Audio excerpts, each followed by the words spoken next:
Welcome. My name is Kevin Asterfell, and thank you for taking the time to go through this presentation for Mesh42, where we ask exceptional questions of your data. If you have any questions or simply want to reach out, my contact information is listed on the screen. And with that, let's get started seeing how Mesh42 can make a difference using your business data. So what is Mesh42? We specialize in creating customized process automation, data analytics, and data visualization for our clients, with an overall goal of helping them transform their business into a data-driven organization.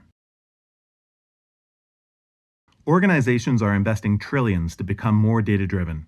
83% of CEOs want a data-driven organization. Data-driven is prioritizing facts over intuition, and put simply, it's where business is headed. In this presentation, we will be showing you the Mesh42 method we use to quickly transition a business into a data-driven organization.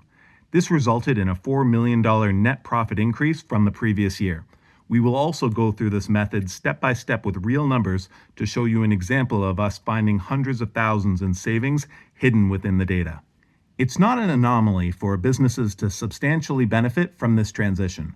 In fact, according to Forrester's consulting study, data-driven organizations are 162% more likely to surpass revenue goals than their competitors. According to PricewaterhouseCoopers, data-driven organizations outperform their competitors by 6% in profitability.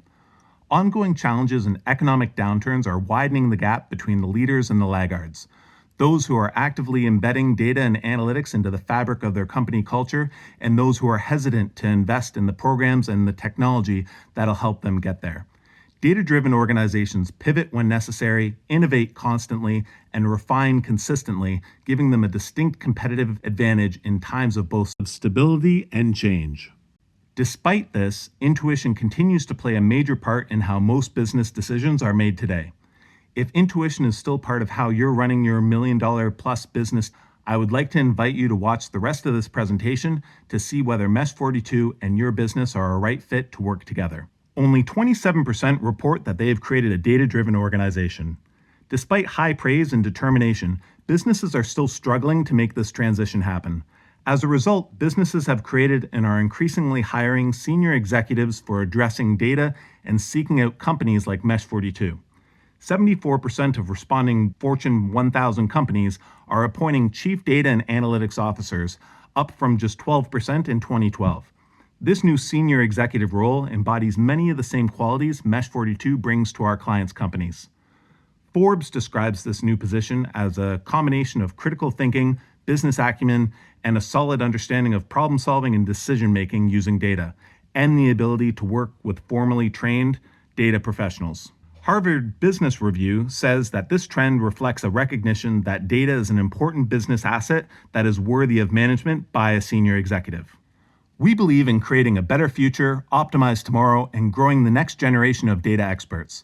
We have run businesses that have processed over 100 million and have been in your shoes countless times watching presentations just like this one, where a service is making bold promises to increase our bottom line.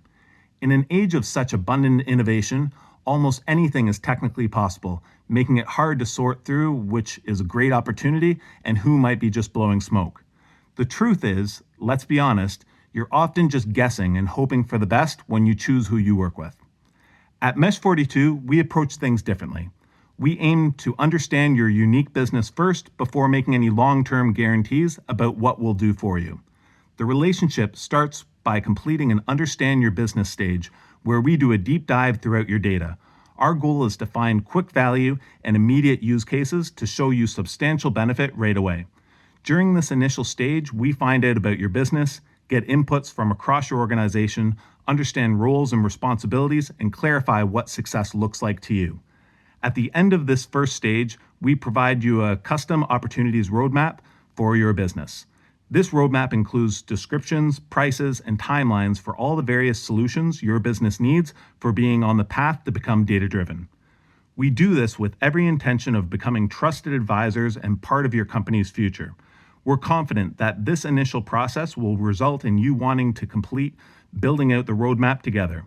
We, however, let you decide from an informed standpoint after seeing us work what solutions you would like us to build. We see this approach simply as the fairest and best way to start a business relationship that we have seen.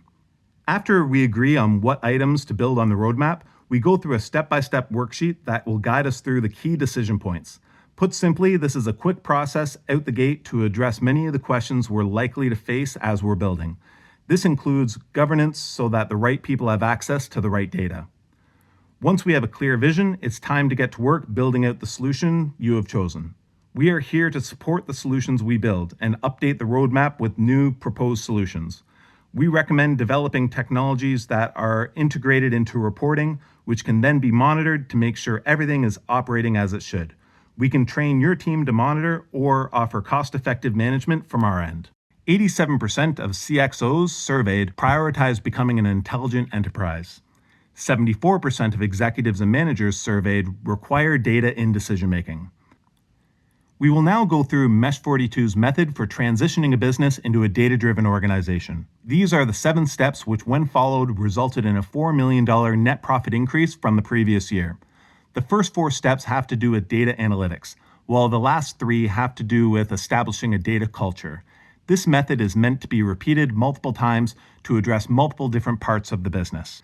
The first step is cleaning and organizing all the company's data into a centralized location for easy and secure access. Our process involves considering each piece of the data made available to us and how it potentially could fit within a larger plan. What is usable data often has more to do with ease of access, consistency, reliability, grouping ability, and associations or trends we might find. Our mission, especially at first, is to find value, and we have experienced finding value in literally hundreds of different ways. We follow an investigative process and let the data guide us to our findings. What this all boils down to is that we ask to be given access to as much data as possible. For example, we would ask for access to CRM data, analytics programs, spreadsheets, company reports, company metrics, ledgers, and monthly financial statements, just to name a few. We won't be able to provide a list of what we need because each unique business varies with what they have. We know sharing may be scary, but we will get more value out of our method with transparency. We have worked on addressing these concerns so that your data, company, and IP remain safe and secure. Next is identifying the most valuable part of the business where the largest financial impacts could be made. Mesh42 has developed technology which summarizes monthly financial statements and then relates as many parts as we can to the rest of your company's data. This allows us to have a bird's eye view of the business and then identify how pieces on the ground affect the larger financials of the business. Now that we have a strong sense of the data within your business and how it relates to most valuable parts of your business, it's time for us to use our best-in-class intuition and ask the right questions of your data. Answering these questions often leads to a deep dive process where we follow the data where it takes us, without knowing at first where we'll end up. This process is how we come up with some of our most innovative key performance indicators, or KPIs. Often we'll use past data to evaluate whether these KPIs would have repeatedly predicted value in the most recent data that has just come in. Once this is shown to be true, we incorporate these KPI calculations into reporting, automation, and other technologies within the business. Organizations realize the full value of their data when they have a data culture. 92% of executives surveyed agreed that becoming data-driven requires an organizational focus on cultural change. The surprising and perhaps inconvenient truth about this survey, and many others like it, is that cultural change above all else is what gives an organization the chance to become data-driven. For this reason, Mesh42 needs to be more than just a technology company, and instead aid our clients in ensuring these final 3 steps are followed. We help address concerns, build understanding, and most of all, ensure that the solutions we deliver are trusted enough to make important decisions, especially when that decision goes against intuition. We help our clients make sure their team is provided the right tools, are enabled to develop new skills, create new behaviors, encouraged to participate, and have their achievements recognized in terms of the use of data. Organizational intent is a must if you want to have data at the heart of each decision. Orchestrating change and doing it efficiently requires executive advocacy. We need help discouraging the use of intuition, gut feelings, or justifications such as, "This is the way I've always done it." It is natural for there to be resistance at first whenever processes are being automated or technical change is being introduced. Eventually, however, teams begin to understand that they're being freed for higher value work, which is both satisfying and empowering. This is a critical part of getting the most value out of our method. This completes the Mesh42 method for transitioning your business into a data-driven organization in a short period of time. We are now going to go through the Mesh42 method with real numbers so that you can see firsthand how we work. Our first step is cleaning and organizing the data, which luckily has been already done for us and is broken out into marketing channels A to G. Moving to identify what is valuable to the business, we can see over $4 million has been spent on marketing, which certainly qualifies as being valuable. Now, based on what is valuable, we need to formulate the right question. It seems like a good question would be, should any marketing channels be cut off? The next step is having data tell us what technology innovation the business needs, based on the insights derived from asking the right question. It is difficult to gain any insights from the data how it is now, so let's add some formulas and dynamic comparison coloring to help us out. Let's talk about the very important KPI, which is often referenced in business, lifetime value, or LTV. What is strange is that businesses calculate this KPI about a dozen different ways. Each of these columns, labeled 1, 2, and 3, all are considered by some to be LTV calculations. Number 1 is overall revenue divided by customers, and 2 and 3 are revenue minus some expenses divided by customers. Even something as simple as what is considered revenue and what is considered a customer will vary from business to business. For example, we wouldn't consider void transactions as revenue for accounting, but we might just include it in our LTV calculation. Then there's the issue of timing. You see, customers who first made a purchase a year ago will have had more time to spend money compared to a brand new customer who was acquired yesterday. All of a sudden, what seemed like a simple KPI has now turned into something far more complex. The solution is knowing exactly what KPI calculations are best for your unique business. To do that, your KPIs need to be as close as possible to what you really want to know. For example, the number 2 column was showing revenue minus refunds and other fees to get a dollar figure. What the business really wants to know is whether any of these expenses are high or low per channel. The solution is dividing those expenses by revenue to get a comparable percentage, which is the more actionable KPI. We would also eliminate marketing channel A from the report as it represents too small a fraction of the data set, which causes more harm than good when doing comparison reporting. These new columns, upsell percentage, cost per acquisition, and first rebuild percentage, are all standard KPIs for this business's industry. Unfortunately, these KPIs do not make it clear what action needs to be taken. For example, marketing channel C has the most expensive marketing costs per customer, but also has the highest net revenue per customer. G, in contrast, has the cheapest marketing, but also the worst net revenue. The solution is using actionable KPIs, meaning there should be a clear action to be taken once a single KPI crosses a certain threshold.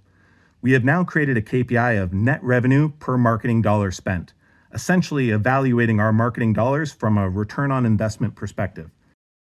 This makes it very clear that C looks great and G is the worst marketing channel according to this KPI. Looking at a plethora of numbers, then doing a calculation in your head considering all factors is not part of the Mesh42 method. We believe what you can calculate in your head can always be turned into a formula. So now, if you're playing along, it's time to decide whether any marketing channels should be cut off. G is looking bad, as we've discussed. D doesn't look great, but it's not the worst out of all of them, right? Would we surprise you if we said D is the worst marketing channel, and yes, for sure it needs to be cut off? To understand why, let's look at 2 further KPIs. However, these KPIs use more data than what we've been looking at. Unlike what we've discussed so far, the calculations being shown now are more complex. Essentially, these KPIs are derived from a matrix calculation, which averages the net revenue per dollar for every day of the past, then for each marketing channel, sums up all the differences from the average for each of those days. What these KPIs ultimately tell us about marketing channel D is that it performed $180K less in net profit when compared to what other marketing channels on average proved was achievable on the same days with the same marketing dollar weight. The number to really focus on, however, is the $9.35 less net profit per customer, which is the worst out of all marketing channels, including G. So as to really understand the financial impact, if those same marketing dollars spent on D had been spent on B instead, then the business would have increased net profit by around $377K. This is despite D being in the top 3 for first rebuild percentage, which is the primary KPI used within this company's industry for evaluating marketing spend. This is just one example of the kinds of insights Mesh42 provides to businesses we work with. Problems like these are buried within all companies' data, just waiting to be found. So why is it that businesses are not properly identifying high-level problems like what we just illustrated? And how exactly did we just make the leap from asking the right question to creating a KPI which brought to light a $377K issue? Let's dig even deeper and talk about how Mesh42 creates modern KPIs. We will start with a question. When was the last time you updated your KPIs? If you're not regularly evaluating the KPIs you use and deciding whether they're still relevant to your current business, then this is a problem. Businesses are continuing to rely on the same KPIs they've used for years, all while neglecting the fact that our fast-paced digital age is substantially changing how business is done every year. Hopefully, our example has made this abundantly clear, as using the industry standard first rebuild percentage would have had D in the top 3 best marketing channels and would not have identified that the business was in fact losing hundreds of thousands of dollars from that channel. So what makes these KPIs so special? To start, it was specifically created for this unique business and as close as possible to what we really want to know based on our question. These are actionable numbers, meaning it was clear that we needed to cut off marketing channel D by looking at one number. We removed marketing channel A as it did not meet certain minimum thresholds. This left us with numbers we knew could be compared to each other without further considerations. These calculations happen to be predictive of the future in nature. And lastly, modern KPIs use a technique developed by Mesh42 where KPIs comparatively evaluate themselves. There are no aspirational numbers being delivered from upper management, which may or may not be reasonable, achievable, or current. Instead, it holds each marketing channel to account for what other marketing channels have proven is achievable on the same day with the same marketing dollar weight. Creating modern KPIs in this fashion, just discussed, makes them perfect for embedding into technology.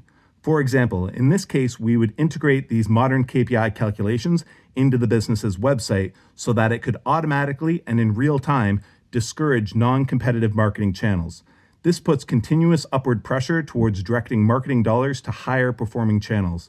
This website coding would also be extremely simple and therefore very reliable. This is part of what makes this an ideal approach for addressing many high-value problems across the business. It is important to note that nearly all the approaches, techniques, and methods discussed in this presentation are designed to work across the entire business and across all different types of businesses. The scope of this presentation simply limits the amount of examples we're able to show. On this slide, you can see a CEO trying to get insights about his business from his data team. Unfortunately, despite the CEO's best efforts, the questions posed have little practical utility for the business. The data team, despite their best efforts to answer the questions, are sending a misleading narrative to the CEO. Ultimately, this is leading to marketing channel D being deemed fine, even though we saw earlier it was losing the business hundreds of thousands. Conversations like this unfortunately play out across business today, as if everything is fine, when in reality, major issues or value opportunities remain hidden within the company's data. This is how Mesh42 would have responded to these questions from the CEO, using the modern KPIs we discussed. Data teams need guidance towards value and need help appreciating how data is being acquired. This is an issue which cannot be solved by technology. The importance of data to the modern enterprise is no longer a topic of debate. In an age of data, suddenly every company is a data company. Businesses need to adapt to using data with modern KPIs to get the insights they need to succeed. This can only happen by combining the experience and perspective of both upper management and the data teams. This is exactly what you get when bringing on Mesh42 as a trusted partner to your business. Are you ready? Are you ready to see data-driven results? To future-proof your business? To better prepare your team for tomorrow? To be part of the next business innovation? To sleep well knowing your business is taken care of? And to free up your time for more important tasks? Then reach out by email at kevin@mesh42.com. If you prefer phone, don't hesitate to reach out at 519-994-0093. You can find me on LinkedIn, and don't forget to check us out online at www.mesh42.com. And with that, we look forward to hearing from you. Cheers.